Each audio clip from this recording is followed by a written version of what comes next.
Ever since I started entertaining friends on the patio, I've learned the hard way that the cheapest outdoor kitchen setups tend to fall apart the moment you actually try to use them.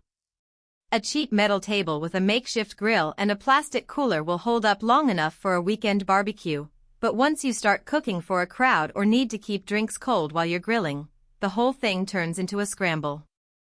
That's why I've been on the lookout for a real, all-in-one solution that feels like a smarter buy, not just another budget compromise.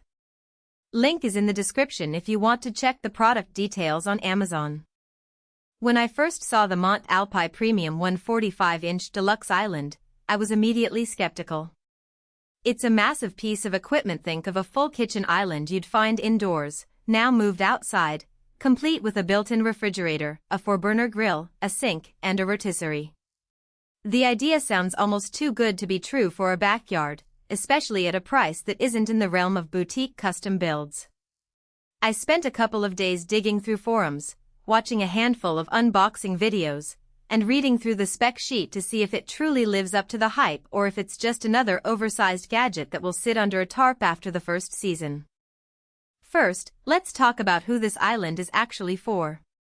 If you're the kind of host who throws weekly dinner parties, likes to grill a variety of proteins at once, and maybe even wants to keep a few bottles of wine chilled while you work, this is the kind of setup that can finally make those ambitions feel manageable.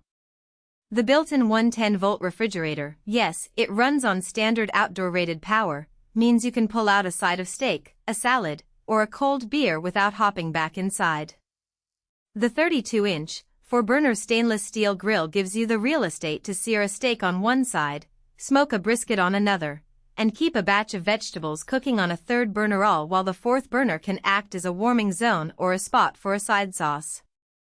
On the flip side, if your weekend routine is a simple 2-person grill on a portable gas stove and you're happy with a cooler and a basic table, this island is probably overkill.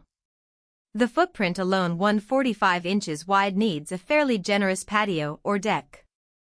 You'll need to have enough space not just for the island itself, but also for safe clearance around the grill's burners and the refrigerator doors.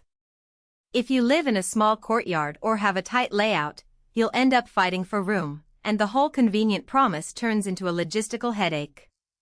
Now, let's break down the practical strengths that really matter when you fire it up for the first time. The grill itself uses stainless steel tubules for the burners, which, according to the product literature, provides a more even heat distribution compared to thinner aluminum alternatives.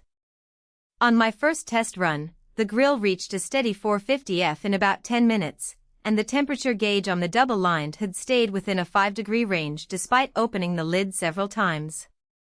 That consistency is crucial when you're trying to finish a chicken breast exactly at 165 F while simultaneously searing a steak to medium rare. The rotisserie mechanism, powered by a heavy-duty 4-watt electric motor, was surprisingly robust. It rotated at a smooth, steady speed that kept a whole turkey evenly browned without any wobble. The sink and faucet are another practical detail that often gets overlooked in many outdoor kitchen concepts. The integrated sink is deep enough for a pot of pasta, and the faucet has a pull-down sprayer handy when you're rinsing off vegetables or cleaning the grill grates right after cooking. The fact that it's double-lined helps keep the water cold, which is a small but thoughtful touch for anyone who likes to wash their hands while still cooking. What about the refrigerator? It's a 110-volt unit that draws about 150 watts, so it's not going to spike your outdoor circuit, but you do need to have a GFC, a protected outlet, within reach. In my setup, the fridge held ice cream at a solid -5°C even after an hour of running the grill at full tilt. That being said, the fridge's interior is fairly compact enough for a few bottles of wine, a pack of cheese, and a couple of pre-marinated cuts, but not a full pantry. If you're hoping to stock it like an indoor kitchen, you'll quickly run out of space. A hidden trade-off that many people don't realize until after they start using the island is the weight and the need for a solid base. The entire structure, despite being stainless steel, tips toward the heavier end because of the integrated fridge, grill, and storage cabinets. The manufacturer recommends anchoring it to the ground permanently, which means you'll have to drill into your deck or patio surface. If you ever want to relocate the island or if you're renting, this becomes a major consideration. It's not a piece.